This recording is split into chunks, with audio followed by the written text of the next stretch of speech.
Hai, saya Jessica. Saya seorang pengajar di salah satu SMA swasta di Salatiga. Di sana, saya sebagai guru biologi yang mengampu mata pelajaran biologi di kelas 10 dan kelas 11. Hai, saya Teguh.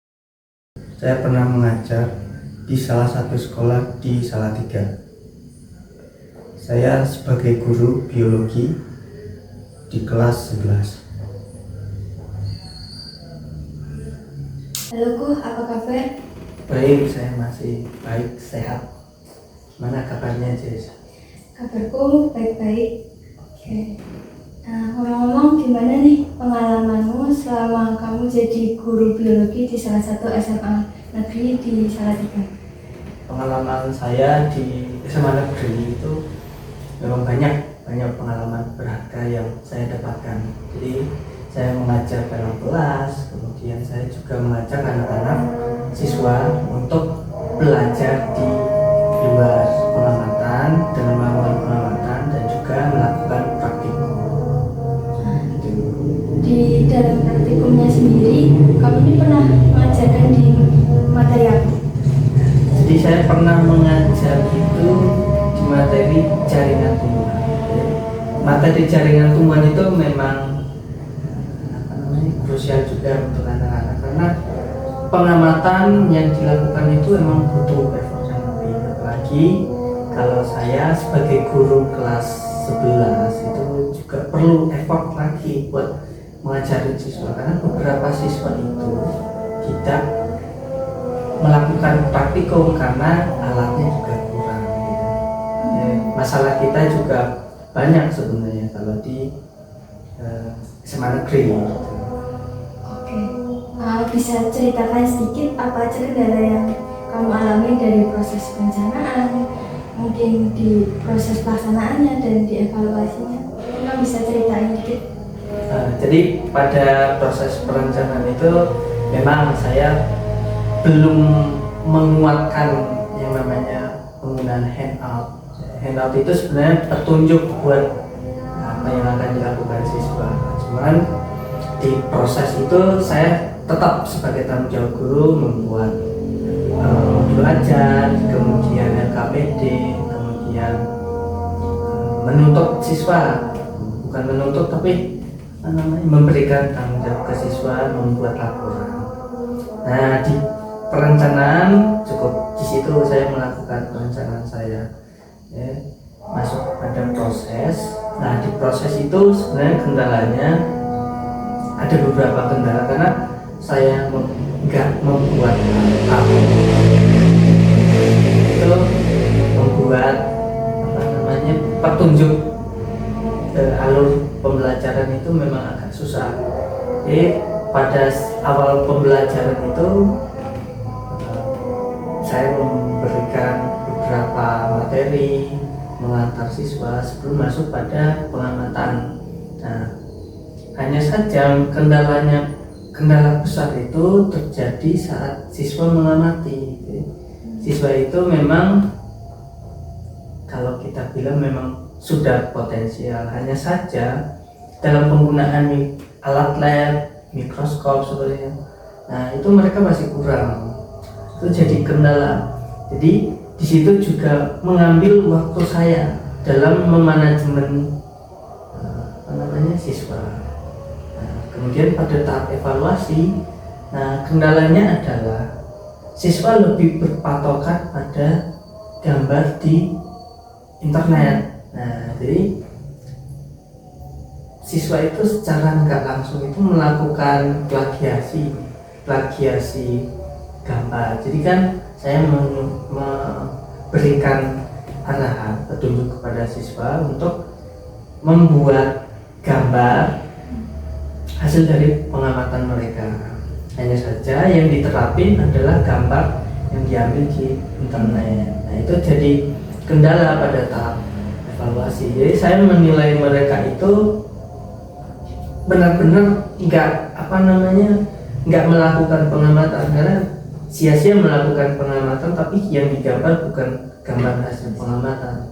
Nah, selain itu juga siswa itu punya kendala kalau mengamati objek itu kurang jelas. Nah ini berarti keterampilan makro sama mikronya dalam pengamatan itu memang siswa juga masih kurang gitu. Jadi ini memang ada kendala juga mungkin dari SMP atau enggak itu pada pembelajaran sebelumnya pada kelas yang di bawahnya. Itu jadi kendala kita sebagai guru negeri, apalagi guru negeri itu fasilitasnya memang ada, hanya saja pemberdayaannya, maintenance-nya itu jadi kurang sehingga kualitas alat labnya juga tidak memenuhi, jadinya kita terbatas. Oke, berarti dari pengalamanmu yang kutangkap emang masih ada kekurangan di dalam perencanaan, di prosesnya juga masih kurang. Jadi di dalam perencanaan sebetulnya guru itu masih bisa membangun kepercayaan dari peserta didiknya itu, gitu ya. Jadi dari pengalaman siswa yang masih kurang tadi, yang seperti kamu udah ceritakan, kalau siswanya kan masih kurang pengalaman dalam menggunakan mikroskop. Di situ sebenarnya guru masih bisa melakukan pendekatan dengan cara mungkin sebelum pelaksanaan praktikum itu kamu bisa jelaskan dulu bagaimana cara menggunakan mikroskop yang baik gitu, dan mengoperasikannya bagaimana gitu. Nah, cuman kalau dari pandangan saya pribadi itu memang pikiran saya itu sudah kelas segitu. Nah, itu memang karena masalah yang memang praktikum pertama, tidak terlalu mengenal. Itu memang saya juga terlalu tergesa-gesa membawa langsung ke lab. Nah, sebenarnya bisa dilakukan dulu, misal membawa siswa observasi lab, terus mengajari mereka menggunakan mikroskop, itu bisa. Hanya saja memang kendala saya memang di situ sebenarnya. Memang ini juga praktikum yang terlalu tergesa gitu. Oke, memang buru-buru ya. Buru-buru, betul. Sampai tadi HO-nya juga belum sempat dipersiapkan gitu. Jadi HO-nya sampai kelupaan. Itu. Selain masalah terkait HO tadi, apakah di dalam pelaksanaannya guru sudah melakukan pengarang kepada siswa untuk mengamati apa saja jaringan yang akan diamati melalui mikroskop? Nah, itu sudah pertemuan sebelumnya saya menjelaskan bahwa minggu depan kita akan mengamati jaringan. Nah, jaringannya itu jaringan epidermis pada daun warung. Nah, di situ kita fokus mengamatinya itu trikomanya. Nah, itu kan modifikasi dari epidermis. Kemudian kita mengamati juga itu stomata. Nah, stomata itu pada daun Rheodiscaler. Nah, kemudian juga saya memberikan petunjuk untuk mengamati jaringan parenkim pada batang bayam. Nah, gitu. Jadi memang sebelumnya sudah saya berikan arahan gitu. Oke, di dalam proses pengamatannya sendiri, apakah siswa itu mengalami kesulitan di dalam menemukan objek yang akan diamati? Iya, jadi siswa memang mengalami kendala tersebut.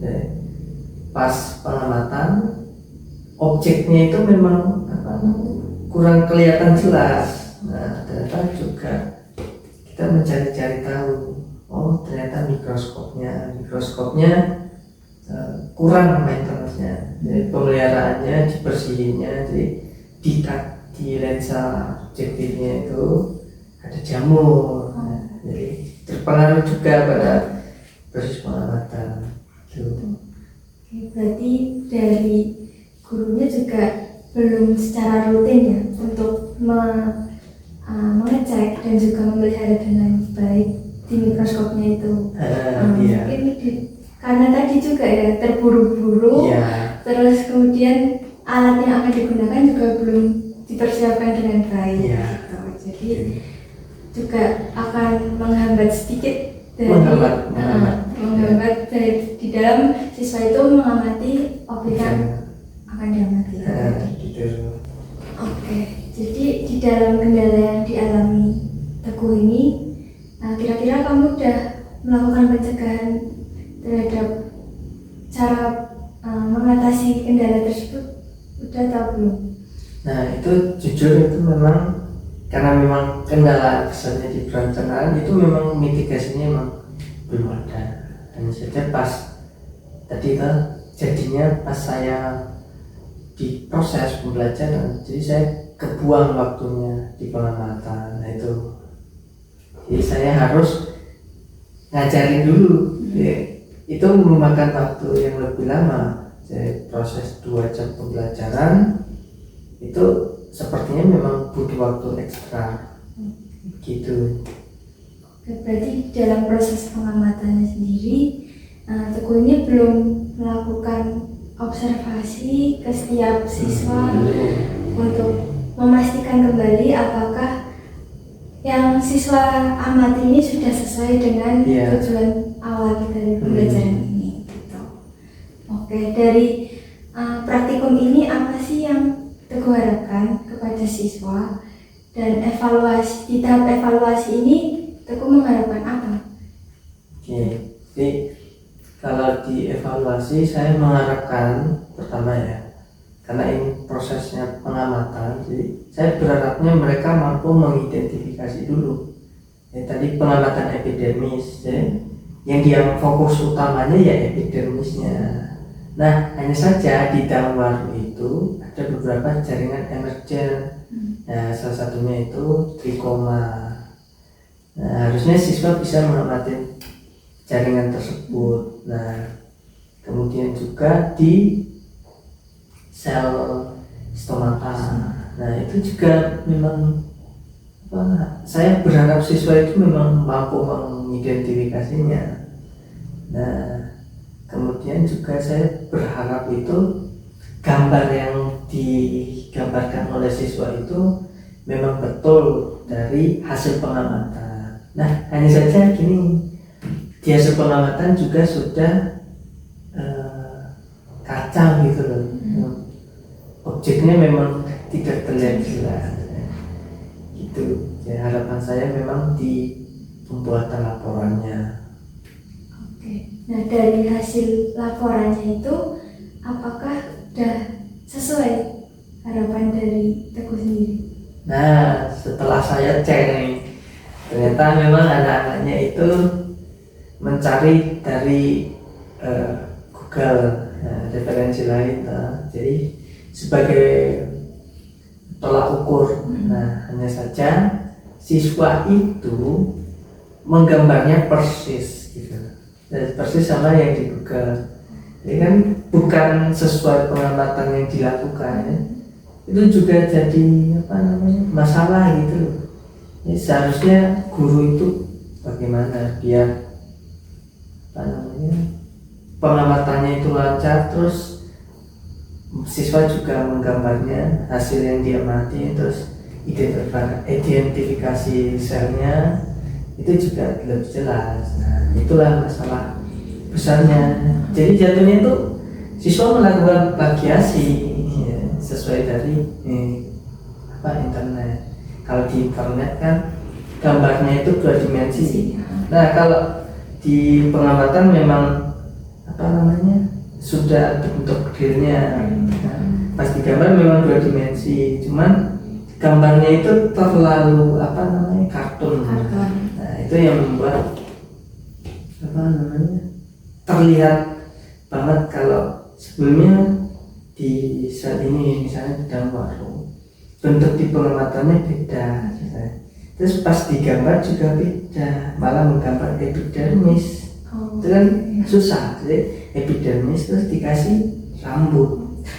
Nah itu namanya kesalahan terbesarnya. Jadi siswa itu memang susah mengkondisikan hal tersebut. Gitu. Ya hampir sebagian besar belum sesuai ya. Belum sesuai.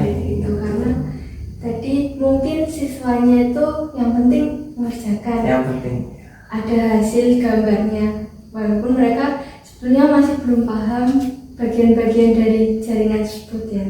Terus kan kalau siswa itu kan orientasinya nilai. Iya. Nah justru karena orientasinya nilai, jadinya apapun itu ya dilakuin gitu loh. Yang penting dapat nilai bagus.